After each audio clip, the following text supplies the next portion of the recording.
चाहे आप पाताल में भी क्यों न छुप जाए, वहां से भी आपका भाग और आपका कर्म आपको ढूंढ कर निकाल लेंगे और आपको आने पे मजबूर और विवश कर देंगे। दोस्तों, हम बात करें कर्क राशि के बारे में, जिनके राशि स्वामी चंद्रमा है। दोस्तों, जब भी जीवन में दुखों का आगमन होता है तो जीवन बड़ी लगने लगती है, जब सुखों का आगमन होता है तो जीवन छोटी लगने लगती है। लेकिन अब आपका जीवन बड़ी भी लगेगी और भी वो भी सुख सुविधाओं के साथ में, क्योंकि ग्रहों की इस तरह से स्थिति बनी हुई है, जो एक तरफ मान सम्मान तो एक तरफ पद प्रतिष्ठा तो एक तरफ कार्य में बाधा उत्पन्न होगी तो एक तरफ समस्याओं का सामना करना पड़ेगा। लेकिन कुछ ऐसे भी वक्त है जहां आपको सावधान रहने की जरूरत है, क्योंकि ये आपकी राशि की कुंडली है और कुंडली में हम 4 घर के बारे में बताएंगे और चारों घर में 4 ग्रहों की दृष्टि बड़ी बनी हुई है और उस दृष्टि बनने के कारण कौन कौन सी समस्याओं का सामना करना पड़ेगा और कहां पे असफलता हाथ लग सकती है। दोस्तों, जरा सी चूक और मिस्टेक गलती हमारे पूरी जीवन बर्बाद कर देते हैं, किए धरे कार्यों पे पानी फिर देते हैं। लेकिन कहते हैं जब हम अपने जीवन में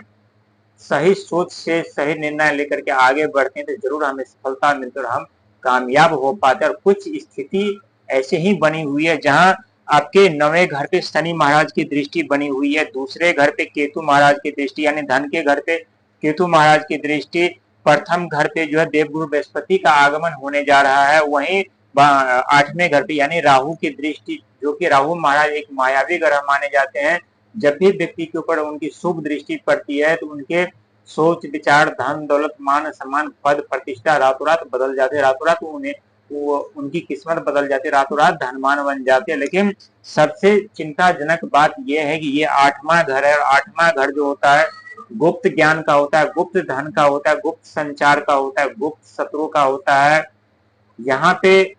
एक्सीडेंट का भी चांस बन जाते हैं, अकाल मृत्यु का भी भय बन जाता है 8वें घर पे। लेकिन ऐसा आपके साथ कुछ नहीं होने वाला। और क्यों नहीं होने वाला है? क्योंकि ये इस घर में जितने भी दुख दर्द पीड़ा होता है वो आपको प्राप्त नहीं होगा। यहाँ से आपको सुख सुविधाएं साधन प्राप्त होंगे 8वें घर के, क्योंकि 8वां घर रहस्य का घर माना जाता है और 8 अंक जो होता है ये शनिदेव का प्रिय अंक माना जाता है। और 8वें घर पे यानी राहुदेव महाराज की दृष्टि, जो कि शनि महाराज के सपोर्टिंग वित्त मंत्री और फाइनेंशियल मंत्री भी राहुदेव महाराज कहे जाते हैं। वही दोस्तों, 9वें घर पे दृष्टि पड़ने के कारण कुछ कठिनाई परेशानियों का सामना आपको जरूर करना पड़ेगा, कार्यों में बाधा जरूर उत्पन्न हो सकती है, लेकिन ये हमेशा के लिए नहीं रहेगा, कुछ देर के लिए कुछ समय के लिए रहने वाला है, क्योंकि आपका भाग और आपका किस्मत करवट लेने जा रहा है, जहां दिन बादल के धन के वर्षा के साथ साथ मान सम्मान पद प्रतिष्ठा की प्राप्ति भी होगी। वहीं दूसरे घर पे धन के घर पे केतु की स्थिति बनी हुई है। दोस्तों, केतु की सुई के नोक बराबर दृष्टि भी अशुभ हमारे ऊपर पड़ जाती है, किसी भी व्यक्ति के ऊपर पड़ जाते हैं तो उनका गुप्त शत्रु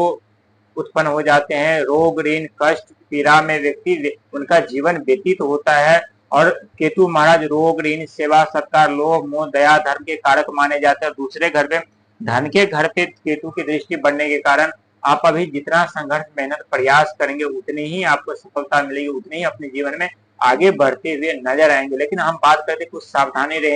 रहने की, वो भी हम आपको बताएंगे।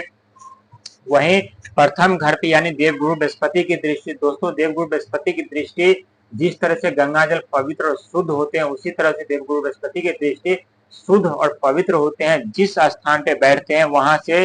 3 घर को देखते हैं, 5वें घर 7वें घर और 9वें घर, और तीनों घर को अपनी दृष्टि डाल करके शुद्ध और पवित्र कर देते हैं। और ठीक ऐसा ही कुछ घटना घटित आपके जीवन में होने जा रहा है। और वहीं हम बात कर रहे थे